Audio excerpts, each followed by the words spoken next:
given, that's how we live it. Don't be mad at the system, it's simply how we've existed. I hear a lot of people talking like they politicians and choose to be an accountant because it's safe in the business.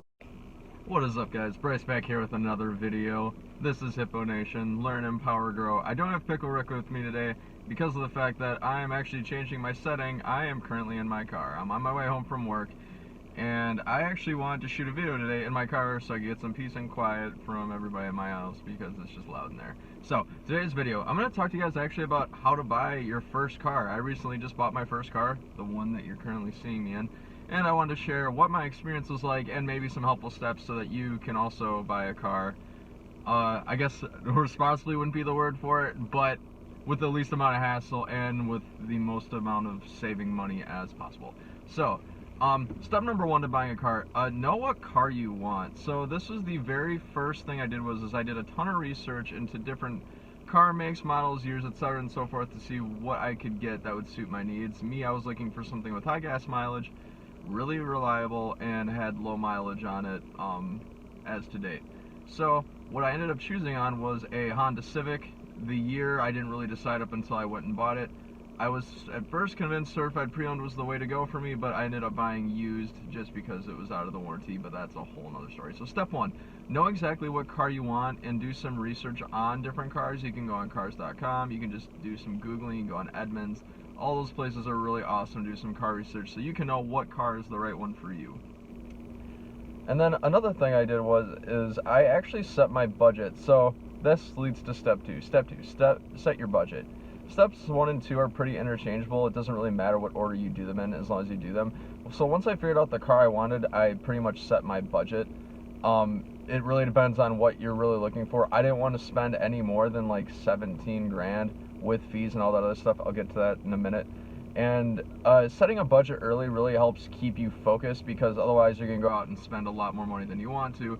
And given the way that the world is going in right now, if you're watching this, COVID's kind of happening right now. You just want to be careful with the way you're spending your money. So set your budget, stick to it. So then that leads me into step 3. I knew the car I wanted and I knew the budget that I set for myself, but I also had to determine now, where should I buy my car? Step 3, where should I buy the car? So once I figured out I want a Honda, I searched up local Honda dealerships. I also went on cars.com to see if anybody was privately selling them, and I figured out the different places that within my area that I could go pick up the car and buy it. The reason why I say research multiple places where you can buy your car from is so that you can research their price. Most of the time these dealerships on cars.com, they'll have their price of the car listed. You can take those, you can compare them and see if any of them will price match, and then that will help you get the lowest price for the car as possible. And if they don't price match, well then they're crazy and they should just not, and they're just not worthy of your time anyway. So once I figured out where I was going to buy the car from, I wanted to go out and test drive it. So step 4, test drive the car. You might think that you want a particular car, you go and drive it, and it's just not a good look and feel for you. It's just not what you're looking for. So highly recommend test driving it next. When I say going and test driving it, don't mention price or anything like that just yet if you like the car. So for example, say you go to a dealership, you test drive the car, you like the car in general. Okay, good, you've established you like the car. Now you can either A, go home and do a little bit more research, think about a little bit more, weigh your options, or B, you can begin to sit down with them and discuss terms. So I didn't really start to talk about price up until I told them, yes, I want this car, let's run some numbers. Then at that point you can start talking about the price. The reason why I don't recommend going in right away and just start throwing out numbers is because they'll just try to squeeze all your money out of you. That's no fun. Don't talk about price up until you have the car that you want. So then when I went down and I sat with them to talk about the pricing, I knew the car I wanted. I was definitely going to get this car. I started to look at the different fees that they charged. And if you guys don't know, the price of a car is, all of it's negotiable. So what the car dealership will do is they'll probably sit you down and they'll say, okay, this is the price for the car, and they'll itemize everything. They'll have the base price for the car, they'll have some accessories, don't pay for those, they'll have some documenting fees, some licensing fees, tax, etc. and so forth. Now, what I want you to realize is that you do not have to pay any of those bogus fees. But there's some exceptions. Of course, you have to pay tax. Of course, you have to pay documenting and licensing fees. However, any other fees that they try to get you to pay are bogus bullcrap that you do not have to pay. I'll link a video down in the description below so you guys can see 10 different examples of bogus fees that sellers might want to charge you. Do not pay them.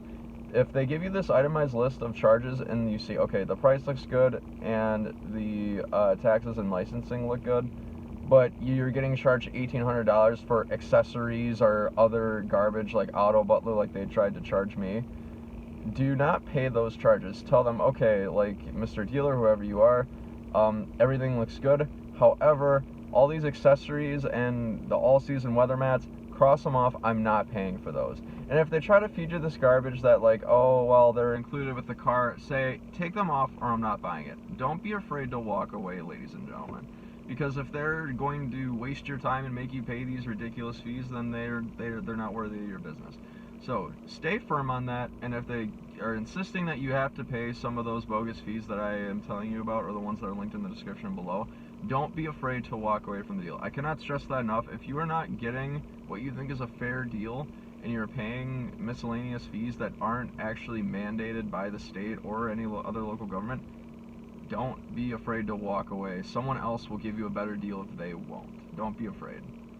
So, after you've discussed all of the terms, all the details, and you're all good to go, you like the price of the car, well then, hooray. You're one step closer into buying your car. So then they're going to sit you down, they're going to probably discuss financing, etc. so forth. You guys all know your unique situations, best like that. Me, personally, they asked me during financing if I wanted a warranty. Now, this is a little disclaimer. This is just my personal opinion about warranties, whether or not you can or can't afford them or what your take is on them. This is just how I feel about them. I think warranties are a total ripoff, if I'm being honest.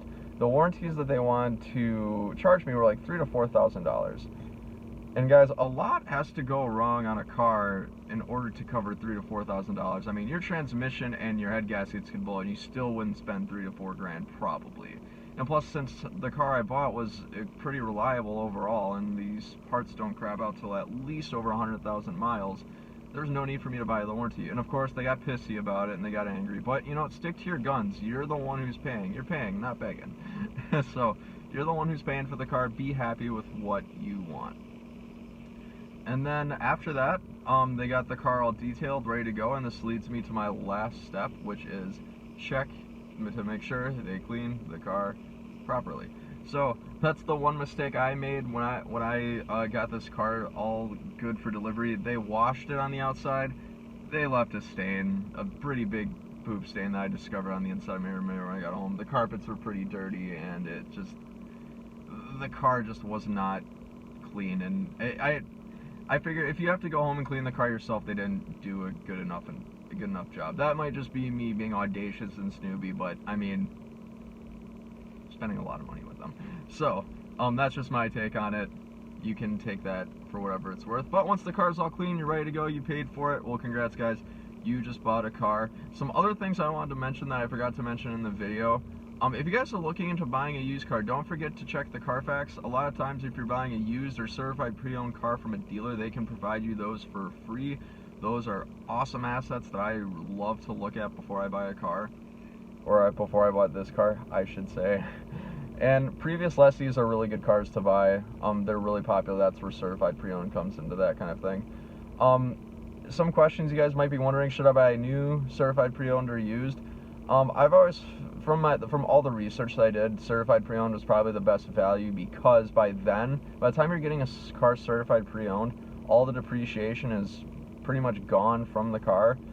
And plus too, you get some protection from the manufacturer for different parts and things. So like if your transmission blows while you have a certified pre-owned car, at least you can go get it repaired for free. That won't happen, but like I said, you're still getting a little bit of added protection for free, I might add, for free. And you're getting a car that's newer, low mileage, and so forth, and you don't get to have to deal with all the depreciation. When you buy a new car, it depreciates really, really quickly. Like the second you drive off with a lot, lose thousands of dollars in value.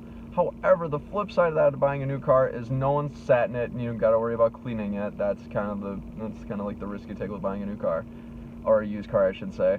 And also, you don't have to worry about having any problems. New modern cars are pretty reliable, so that's something else to consider. But then again, Cost. Cost is a opportunity. God dang. Opportunity cost is something else to consider. If you buy a new car, the more money you spend. If you buy a used car, you'll spend less. I chose to meet somewhere in the middle. I bought certified pre-owned. Well, I guess not really technically certified pre-owned. The warranty just ended, or the certified pre-owned tag just ended 426 miles ago, but that's beside the point. But I went somewhere in the middle. I didn't buy something from like 2002, but I didn't buy like a 2020. I bought a 2017. So take that for what it's worth. Guys, if you have any questions about how to buy a car or what my experience was like, feel free to drop them in the comments below. I love hearing from all of you. Thank you guys so much for watching. I hope you learned something, and I hope you have the best day of your life. I've been Bryce with Bankrupt Hippo, or at least at Hippo Nation. If you'd like to learn more or just hang out, catch up on our journey on other social media outlets, I'll link them in the description below as well. Have a great day, learn, empower, grow.